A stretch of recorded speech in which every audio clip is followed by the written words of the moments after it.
Subscribe करें हमारे YouTube channel को और लेटेस्ट अपडेट पाएं अपने मोबाइल पर सबसे पहले। Mix by rhythm studio Daraunda Siwan.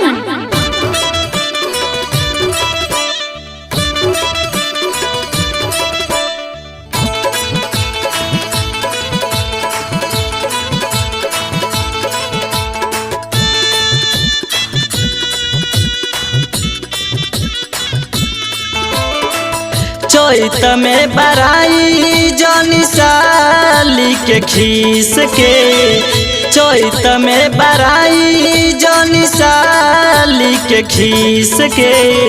जीजा घरे जाइब अपना तीस हमार मीस के, जीजा घरे जाइब अपना तीस हमार मीस के।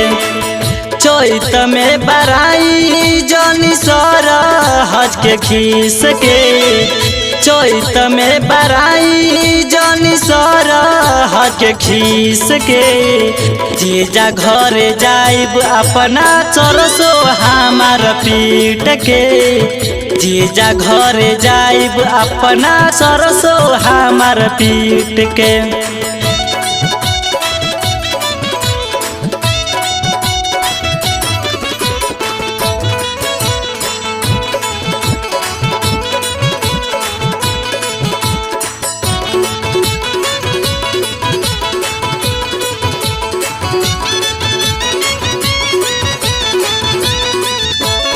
देखिन जीजा जी पाक गई जौजी,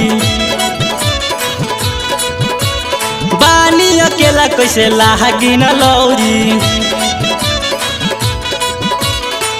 चढ़ली जवानी हमार उमर बाटे 20 के, चढ़ली जवानी हमार उमर बाटे 20 के।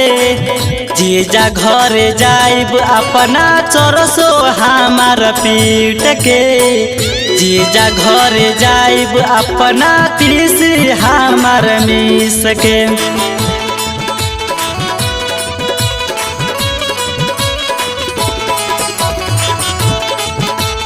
Mix by rhythm studio Daraunda Siwan.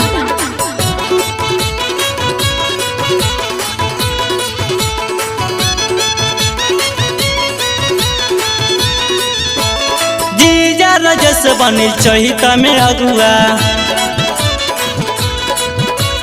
Sonu Mukesh सानी ढोढ़ी में सतुआ। मुखिया परवीन हरदम गई है चैत गीत के, मुखिया परवीन हरदम गई है चैत गीत के।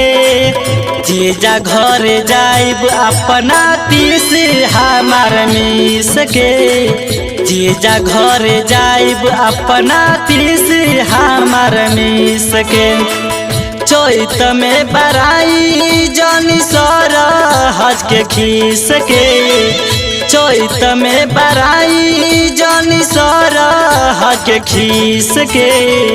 जीजा घरे जाइब अपना चरसो हमार पीट के, जीजा घरे जाइब अपना सरसो हमार पीट के।